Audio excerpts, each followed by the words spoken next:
We are joined by CNBC contributor Howard Dean. He's former Vermont governor, former Democratic National Committee chair. And from Capitol Hill, we welcome back Wisconsin Republican Senator Ron Johnson.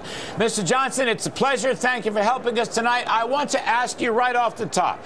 The economy is sluggish, as you well know. 1.5% growth in 2012. The CBO says it's going to be the same in 2013.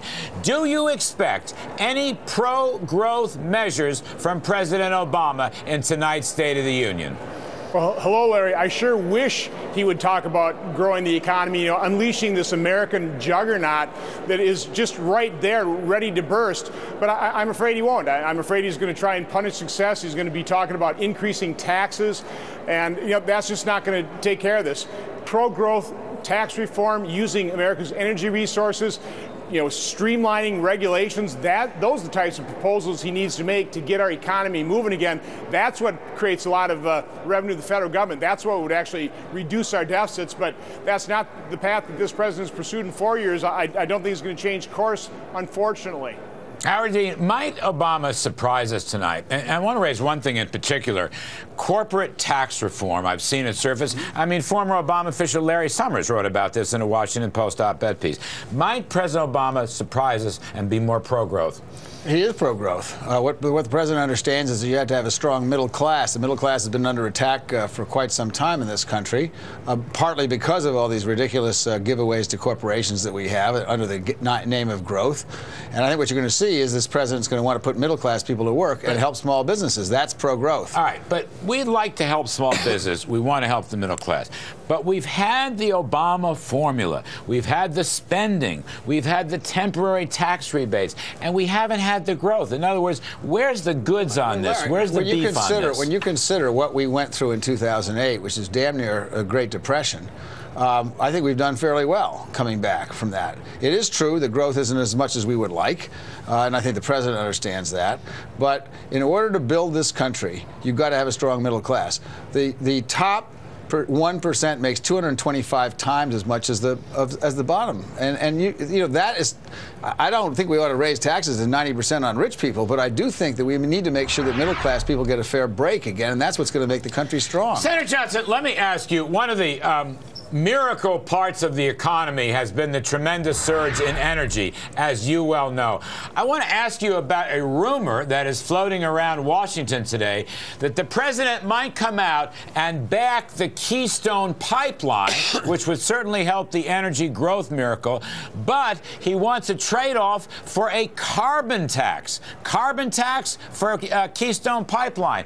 Can you illuminate that? Is that possible? Well, I've heard something about the Keystone XL pipeline, which, of course, he should have allowed to be permitted a couple of years ago. That would have been very pro-growth.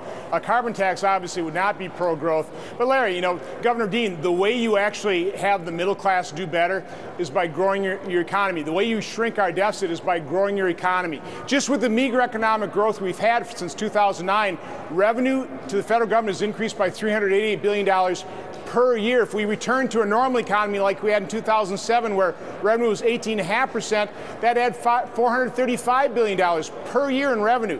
It's growing the economy, not demonizing success. And that's what this president has done. He's punished success. He demonizes it. That doesn't work. I don't think we have a disagreement about growing the economy. The question is, how do you grow the economy, which the Republicans haven't talked about. Get the regulation out of the way? Yeah, this is all hocus pocus. What you really have to do is do something the Republicans are incapable of doing, which is focusing on ordinary middle-class people. That's what the president's going to do tonight. Ron Johnson, what's your response? This is becoming a very significant Democratic attack on the GOP, focusing on middle-class people. It came up during the election that Romney didn't focus enough. Senator Johnson, how do you react to that? Well, first of all, middle incomes have declined by $4,500 during his first term. He didn't do a very good job.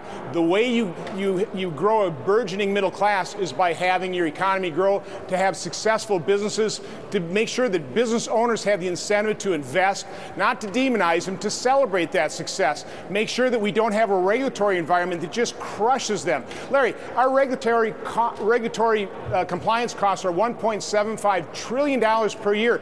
That's a number that's larger than all all but 8 economies of the world. That's what we burden our job creators with. That's what we're burdening our middle class Howard with. Dean, I'll give you the last word, but it just seems to me you got to grow the pie larger for everybody. You can't say you have a smaller slice and you have a bigger slice. I don't get that. Nobody disagrees with the idea of growing the pie. The fundamental disagreement that I have with Senator Johnson and that the Democrats have with the Republicans is how do you grow it? We do not believe that you grow the pie by giving corporations big tax breaks. We believe that you grow. We believe we grow the pie. Why don't we cut corporate tax rates? Why don't we reform the corporate tax code? That's pro-growth. No, what's pro-growth is making sure that middle-class people can get a job when they get out of college, to make sure they get a decent education and have a decent infrastructure in this country, and we are losing all those things, and we can't afford to do it. We agree on the objectives, but not yet the ways and means. Not yet the ways. Senator Ron Johnson, as always, thank you, sir, and Governor Howard